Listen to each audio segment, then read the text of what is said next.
AI ਵਾਕਈ ਤੁਹਾਡੀ job ਲੈ ਰਹੀ ਆ। ਜੌਬ ਰਿਪਲੇਸਮੈਂਟ ਆ ਕਿ ਟਾਸਕ ਰਿਪਲੇਸਮੈਂਟ ਆ? ਤੇ ਇਹ ਇੱਥੇ ਜਿਹੜਾ ਹੁਣ ਬਿਜ਼ਨੈਸਿਸ ਆ ਉਹ ਕੀ ਰਾਹ ਅਖਤਿਆਰ ਕਰਨਗੇ?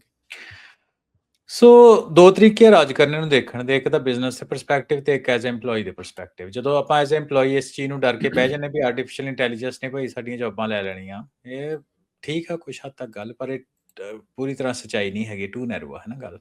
ਤੇ ਆਪਾਂ ਇਹਨੂੰ ਰਿਐਲਿਟੀ ਨੂੰ ਅੰਡਰਸਟੈਂਡ ਕਰਨ ਦੀ ਆਪਾਂ ਕੋਸ਼ਿਸ਼ ਕਰਦੇ ਹਾਂ ਕਿ ਇਹਦੀ ਫਰੇਮਿੰਗ ਆਪਾਂ ਕਿਸ ਤਰ੍ਹਾਂ ਕਰਦੇ। CNN ਦੇ ਵਿੱਚ ਰਾਜ ਕਰਨ ਇੱਕ ਆਰਟੀਕਲ ਛਪਿਆ ਸੀ, ਉਹਨੇ ਬੜਾ ਵਧੀਆ ਇਹਨੂੰ ਤਰੀਕੇ ਦੇ ਨਾਲ ਲਿਆ ਕਿ ਜੇ ਤੁਸੀਂ ਵੇਖੋ ਵੀ ਆਰਟੀਫਿਸ਼ੀਅਲ ਇੰਟੈਲੀਜੈਂਸ ਨੇ ਸਾਡੀ ਜੌਬ ਇਮੀਡੀਏਟ ਖਤਮ ਕਰ ਦੇਣੀ ਆ, ਤੇ ਕਹਿੰਦਾ ਵੀ ਡਿਪੈਂਡ ਕਰਦਾ। ਕਹਿੰਦੇ ਜਿਹੜੀ ਆਰਟੀਫਿਸ਼ੀਅਲ ਇੰਟੈਲੀਜੈਂਸ ਹੈ ਜੌਬ ਦੀ ਰਿਪਲੇਸਮੈਂਟ ਨਹੀਂ ਹੈ, ਇਹ ਬੇਸਿਕਲੀ ਟਾਸਕ ਦੀ ਰਿਪਲੇਸਮੈਂਟ ਆ, ਹੈ ਨਾ। ਛੋਟੀ ਜਿਹੀ ਗੱਲ ਇਹਦੇ ਚ ਘੁੰਡੀ ਸਮਝਣ ਵਾਲੀ ਆ।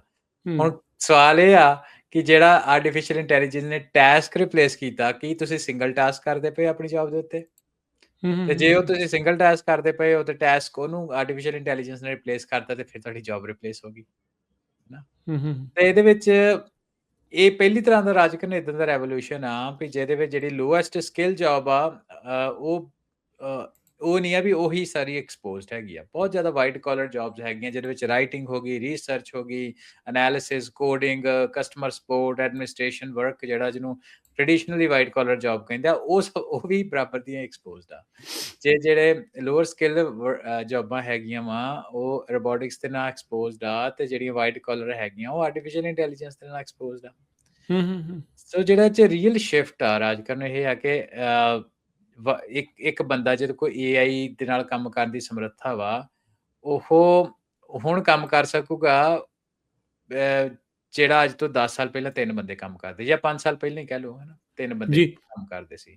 ਸੋ ਮੈਨੂੰ ਬਾਰ-ਬਾਰ ਉਹੀ ਗੱਲ ਆਪਾਂ ਨੂੰ ਸਾਹਮਣੇ ਆਉਂਦੀ ਕਿ ਜੈਨਸਨ ਹੁਆਂਗ ਨੇ ਇੱਕ ਬੜੀ ਵਧੀਆ ਕੋਟ ਕਹੀ ਸੀ, ਆਪਾਂ ਬਾਰ-ਬਾਰ ਇੱਥੇ ਉਹਨੂੰ ਦੁਬਾਰਾ ਕਹਿੰਦੇ ਆ ਕਿ you will not be replaced by AI but you will be replaced by someone who use AI better than something like that, ਹੈ ਨਾ। ਐਗਜ਼ੈਕਟਲੀ ਜਿਸ ਉਹਦਾ ਇਹ ਆ ਵੀ ਜਿਹਨੂੰ AI ਤੁਹਾਡੇ ਨਾਲ ਵਧੀਆ ਤਰੀਕੇ ਨਾਲ ਚਲਾਉਣੀ ਆਉਂਦੀ, ਉਹਨੇ ਤੁਹਾਨੂੰ ਰਿਪਲੇਸ ਕਰਨਾ, AI ਨੇ ਨਹੀਂ ਕਰਨਾ। ਸੋ ਫਿਰ ਉਹ ਤੋਂ ਗੱਲ ਇਹੀ ਆਉਂਦੀ ਆ ਕਿ ਆਪਾਂ ਐਸਾ ਕੀ ਕਰਨਾ।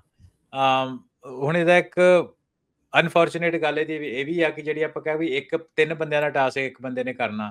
ਪੁਰਾਣੇ ਜ਼ਮਾਨੇ ਦੇ ਵਿੱਚ ਨਾ, ਅੱਜ ਤੋਂ ਪੁਰਾਣਾ ਜ਼ਮਾਨਾ 3-4 ਸਾਲ ਪਹਿਲਾਂ, 5 ਸਾਲ ਪਹਿਲਾਂ AI ਦੀ ਦੌੜ ਏਦੀ ਆ ਵੀ ਉਹ ਲੱਗਦਾ ਹੀ ਏਦਾਂ ਵੀ ਇਹ ਲੱਗਦਾ ਹੀ ਏਦਾਂ 3 ਸਾਲ ਗੱਲ ਵੀ ਬਹੁਤ ਪੁਰਾਣੀ ਹੈ ਕਿਤੇ। ਹਾਂਜੀ, ਸੋ ਉਹਦੇ ਚ ਇੱਕ ਨਾ ਪਾਈਪਲਾਈਨ ਬਣ ਜਾਂਦੀ ਸੀ ਵੀ ਕੰਪਨੀਜ਼ ਦੇ ਵਿੱਚ ਇੰਟਰਨ ਆਉਂਦੇ ਸੀ, ਜੂਨੀਅਰ EMPLOYE ਆਉਂਦੇ ਸੀ, ਉਸ ਤੋਂ ਬਾਅਦ ਉਹ ਸੀਨੀਅਰ ਬਣਦੇ ਸੀ, ਮੈਨੇਜਮੈਂਟ ਤੱਕ ਪਹੁੰਚ ਜਾਂਦੀ, ਜਾਂ ਇੰਡੀਵਿਜੂਅਲ ਕੰਟਰੀਬਿਊਟਰ, ਡਿਪੈਂਡਿੰਗ ਅਪਨ ਤੁਹਾਡੀ ਕਿਹੜੀ ਪਾਸੇ ਨੂੰ ਤੁਸੀਂ ਜਾਣਾ, ਤੇ ਇੱਕ ਪੂਰੀ ਪਾਈਪਲਾਈਨ ਬਿਲਡ ਹੋ ਜਾਂਦੀ। ਹੁਣ ਇਹਦੇ ਵਿੱਚ ਸਮੱਸਿਆ ਕੀ ਆਈ ਹੈ ਕਿ ਸੀਨੀਅਰ ਇੰਜੀਨੀਅਰ ਜਿਹੜੇ ਲੋਕੀ ਕੰਪਨੀਜ਼ ਦੇ ਵਿੱਚ ਬੈਠੇ ਆ ਉਹ ਤਾਂ ਸਿਕਿਉਰ ਆ, ਪਰ ਕੰਪੈਰੇਟਿਵਲੀ ਸਿਕਿਉਰ ਆ, ਵੀ ਟੇਕ ਇਟ ਬੈਕ, ਪਰ ਜਿਹੜੇ ਨਿਊ ਕਾਲਜ ਗ੍ਰੈਡ ਹੈਗੇ ਆ ਜਾਂ ਇੰਟਰਨਸ਼ਿਪ ਜਿਨ੍ਹਾਂ ਨੇ ਐਕਸਪੀਰੀਅੰਸ ਲੈਣੀ ਆ, ਉਹ ਕੰਮ ਹੁਣ ਜਿਹੜੇ ਉਹ AI ਕਰੀ ਜਾਂਦੀ ਹੈ, ਤੇ as a new college grad ਤੁਹਾਡਾ ਕਾਫੀ ਔਖਾ ਹੋਇਆ ਪਿਆ ਜੌਬਾਂ ਲੈਣ ਦਾ ਕੰਮ, ਹੈ ਨਾ।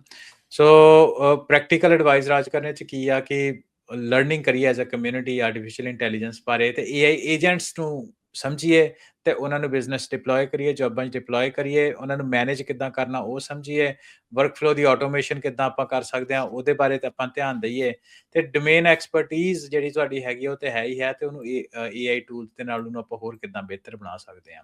ਇਸ ਤਰ੍ਹਾਂ ਦਾ ਆਪਾਂ ਨੂੰ ਜੌਬ EMPLOYE ਜਾਂ ਬਿਜ਼ਨਸ ਓਨਰ ਆਪਾਂ ਨੂੰ ਇਦਾਂ ਦੇ ਬਣਨਾ ਪਊਗਾ ਕਿ ਜਿਹੜੇ ਆਰਟੀਫਿਸ਼ੀਅਲ ਇੰਟੈਲੀਜੈਂਸ ਨੂੰ ਯੂਜ਼ ਕਰਕੇ ਇੱਕ ਮੈਜਰੇਬਲ ਰਿਜ਼ਲਟ ਜਿਹੜੇ ਉਹ ਸਾਹਮਣੇ ਲਿਆ ਕੇ ਜਾਣ, ਫਿਰ ਤੁਹਾਨੂੰ ਮੈਨੂੰ ਨਹੀਂ ਲੱਗਦਾ ਰਾਜ ਕਰਨ ਨੂੰ ਕੋਈ ਖਤਰਾ ਹੈ। ਨਹੀਂ ਬਿਲਕੁਲ। ਸੋ ਦੇਖੋ ਇਹ ਚੀਜ਼ਾਂ ਬਦਲ ਰਹੀਆਂ ਤੇ ਬਦਲਦੀਆਂ ਰਹਿਣੀਆਂ। ਇਹਦੇ ਨਾਲ ਜਿਹੜਾ ਉਹ ਆਪਾਂ ਚੱਲੀਏ, ਆਪਾਂ ਕਿੰਨੀ ਵਾਰੀ ਜਿਹੜੇ ਰੋਬੋਟਿਕਸ ਵਾਲੀ ਪਲੱਸ AI, ਆਪਾਂ ਥੋੜ੍ਹੇ ਹਫ਼ਤੇ ਪਹਿਲਾਂ ਹੀ ਗੱਲ ਕੀਤੀ ਸੀ। ਜੈਫ ਬੈਜ਼ੋਸ ਪੈਸੇ ਇਕੱਠੇ ਕਰਨ ਡਿਆ, $100 ਬਿਲੀਅਨ ਤੱਕ ਮੈਨੂੰ ਲੱਗਦਾ ਉਹਨੂੰ ਕਹਿ ਰਹੇ ਆ ਵੀ ਹਾਂ ਤੈਨੂੰ ਅਸੀਂ ਦੇ ਦਾਂਗੇ, ਕੋਈ ਵੱਖਰਾ ਮੁਲਕ ਹੈਗੀ ਆ ਵੀ AI ਪਲੱਸ ਰੋਬੋਟਿਕਸ ਮੈਨੂਫੈਕਚਰਿੰਗ ਨੂੰ ਜਿਹੜਾ ਉਹ ਲੈ ਕੇ। ਸੋ ਇੱਕ ਸ਼ਿਫਟ ਬਹੁਤ ਵੱਡਾ ਜਿਹੜਾ ਆ ਰਿਹਾ ਹੈਗਾ ਆ। ਸੋ ਇਹ ਦੇਖਣ ਵਾਲੀ ਗੱਲ ਆ।